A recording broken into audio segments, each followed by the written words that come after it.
আর বছরে জানো, তোমরা তো জানো না অনেকে, আর বছরে আমি একটা নিজস্ব রেস্টুরেন্ট খুলেছিলাম, মানে আমার টাকাতেই সব কিছু।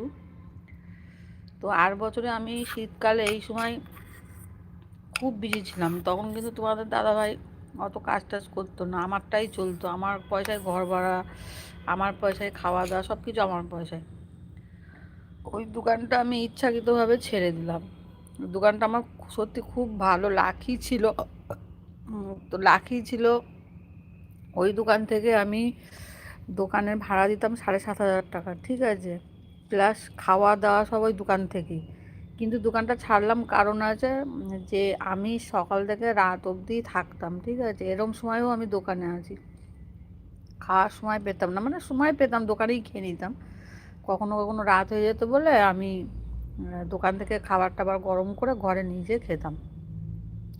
তো দোকানটা ছেড়ে দেওয়ার কারণ হয়তো বলবে, দোকানটা কেন ছেড়ে দিলে, নিজের বিজনেস ছেড়ে দিলে